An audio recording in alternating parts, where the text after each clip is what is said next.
آپ کے بچپن یا لڑکپن کا کوئی ایسا تجربہ یا بات جس سے آپ کو مدنی سوچ اختیار کرنے میں یا پروان چڑھانے میں جس نے بہت اہم کردار ادا کیا ہے اس بات نے یا تجربے نے، اور آج کے جو مدنی منع مدنی منیاں ہیں ان کی بھی مذہبی، دینی اور اخلاقی سوچ کو پروان چڑھانے میں وہ بات یا تجربہ مددگار ثابت ہو سکتی ہے؟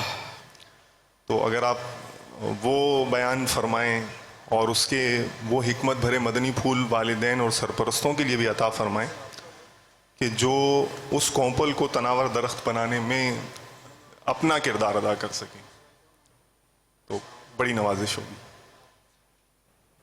اس سے واقعات تو ایک واقعہ بس مجھے ذہن کی اسکرین پر ہے میرے، جو کبھی کبھی عرض کیا ہے میں نے، کہ جب میں چھوٹا تھا تو میری ایک بہن ہے جو مجھ سے 1 سال بڑی ہے، انہوں نے پتہ نہیں کسی بات پر اس نے کہہ دیا کہ تجھے اللہ مارے گا۔ اب میں ڈر گیا اور میں اس کے پیچھے پڑا، بول اللہ نہیں مارے گا، بول اللہ نہیں مارے گا۔ پھر جب تک اس نے ہاں نہیں مارے گا یہ مجھے تسلی نہیں دی، میں نے مطالبہ ترک نہیں کیا۔ میں مطلب ڈرتا تھا، حالانکہ وہ اب بچپن میں کوئی شعور تو ہوتا نہیں اتنا اللہ تعالیٰ کے تعلق سے، لیکن چونکہ مسلمانوں کے گھر میں آنکھ کھولی تو اپنی والدہ کو، بڑے بھائی کو نماز پڑھتے دیکھا تھا۔ پھر یہ کچھ بادام میں چھلکے والی جو ہوتی ہیں، یہ ایک ڈبے میں بند رکھتے تھے، اور ڈبہ کھول کر وہ بادام میں ایک سفید کپڑے پر بچھا کر اس میں کچھ پڑھتے تھے، یہ نہیں پتا کیا پڑھتے تھے۔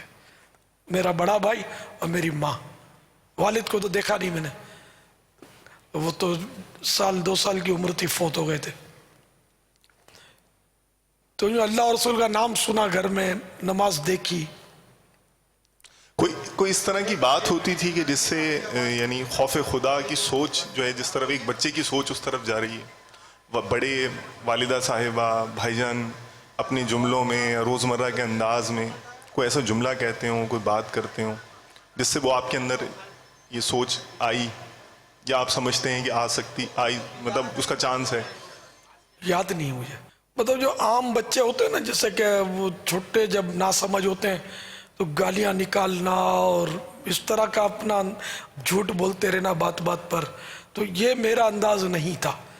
اللہ کا کرم ہے، بس یہ عطیہ اللہ تعالیٰ کا کہہ دیا جائے اس کو۔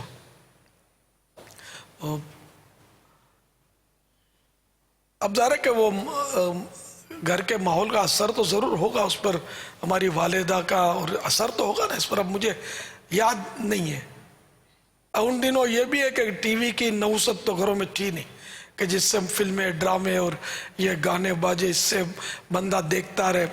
بے حیا عورتوں کے سین دیکھ کر بھی اس کی بے حیائی کے بد اثرات تو پڑیں گے نا بندے پر۔ اور بھائی تھے میرے، وہ نماز کے لیے مسجد میں لے جاتے تھے۔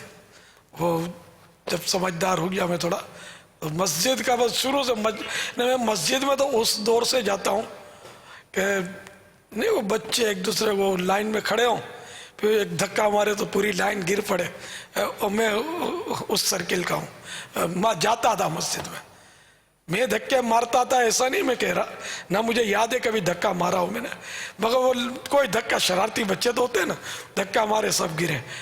البتہ یہ کہ نماز مائک پر نہیں ہوتی تھی، نماز بغیر مائک کے ہمارے ہوتی تھی۔ بادامی مسجد میں جاتا تھا میں 6 مہینے کی عمر سے، مطلب یہ کہ میں وہیں رہتا تھا، اور بادامی مسجد کے پاس۔